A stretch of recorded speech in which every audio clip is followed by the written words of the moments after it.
में हम बात करने जा रहे हैं लाइफ ऑफ प्रीति के बारे में।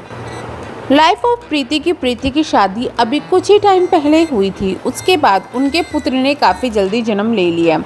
इससे पहले इनकी एक एंगेजमेंट टूट चुकी थी, जहां पर इन्होंने उस बंदे पर जिससे इनकी एंगेजमेंट टूटी थी काफ़ी सारे इल्ज़ाम लगे और वहां पर ये अफवाह फैलाए गए कि इनकी जो शादी टूटी है वो प्रियंका की वजह से टूटी है। यहाँ पर भी इनकी शादी में अनबन चल रही है और उसका इल्ज़ाम भी आ रहा है प्रियंका पर। तो प्रियंका है इनकी बड़ी बहन, जो कि आप सभी जानते हैं। तो कहाँ तक उनका हाथ है या नहीं है, चलिए बात करते हैं इस वीडियो में। साथ में बात करते हैं कि प्रीति अपने हाथों से अपने घर को बर्बाद करने में क्यों लगी हुई है और क्या अंकुश सच में इतने गलत है जितने उनको दिखाया जा रहा है। तो सबसे पहले तो मैं बात कह दूं आपको कि हम यहाँ पे किसी का फेवर नहीं लेने वाले हैं, क्योंकि यहाँ पर सबकी गलती बराबर है।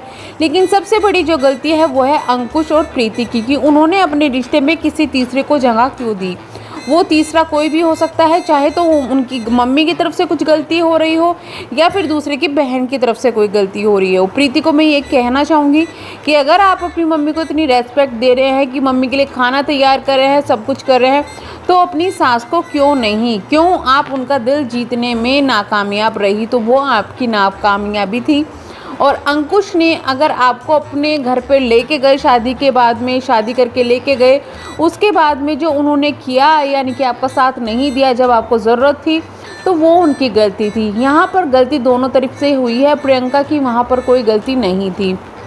इतना ज़रूर है, प्रीति की अगर बात करें तो प्रियंका ने प्रीति को स्टैंड किया है, यानी कि अपने यूट्यूब चैनल उनको स्टार्टिंग में दिया था, फिर कुछ प्रॉब्लम के कारण वो यूट्यूब चैनल बंद करवा दिया गया और फिर इसके बाद में प्रीति ने अपना खुद का चैनल शुरू किया और उसमें प्रियंका का काफ़ी बड़ा हाथ है, क्योंकि ना तो वो इनको यूट्यूब पर लाती और ना ही ये सब होता।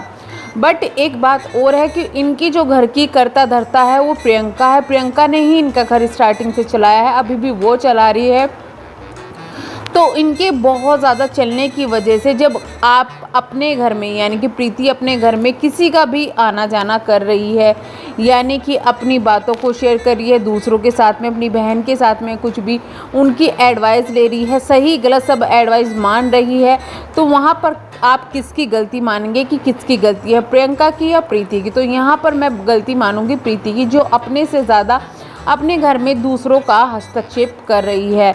अब कंडीशन ये है कि दोनों इस कगार पर आ गए हैं कि तलाक लेने वाले हैं और जहाँ तक देखें कि इनका जो बच्चा है उसका जीवन बिल्कुल ही इन्होंने बर्बाद कर दिया। जब आपके बीच में इतनी अंडरस्टैंडिंग नहीं थी तो इतनी जल्दी बच्चा पैदा करने की ज़रूरत नहीं थी, और अगर बच्चा हो गया था तो एक रिश्ते को एक कोशिश ज़रूर करनी चाहिए। लेकिन इन दोनों की ईगो इतनी ज़्यादा खड़ी हो गई आकर कि इन्होंने अपने रिश्ते को बर्बादी के कगार पे ला दिया। एक तरफ देखें तो अंकुश ने अपना चैनल चलवा लिया है, दूसरी तरफ देखें तो प्रियंका को जो प्रीति है उनके बच्चे के नाम पर अपना बच्चा भी मिल गया है। तो बहुत सारी चीज़ें लोग यहाँ पर कंप्लीट भी हुए हैं, जैसे इनके घर में बच्चे की कमी थी, बच्चा आया है, उनके घर में इनकम की और एक अच्छे सोर्स की कमी थी तो उनके घर में इनकम आई है। तो बहुत सारी चीज़ें मतलब जो है वो देखी गई है। लेकिन अभी की सच्चाई इनके रिश्ते में चल रही है कि केस कर दिया गया है अंकुश द्वारा भी और प्रीति द्वारा भी। दोनों की जो कहानी है वो ये है कि दोनों की तरफ से केस कर दिया गया है और जो अंकुश है वो बच्चे की कस्टडी चाहते हैं, लेकिन बच्चे की कस्टडी नहीं मिलेगी, क्योंकि कानून भी ये कहता है कि बच्चे को माँ के पास रहना चाहिए। और लेकिन फिर भी अंकुश ने ये कोशिश की है, तो ये रिश्ता बिगाड़ने की ही कोशिश है। आपका क्या कहना है इनके बारे में बताइएगा ज़रूर। मैं मिलती हूँ नेक्स्ट वीडियो में, तब तक के लिए बाय बाय, थैंक यू।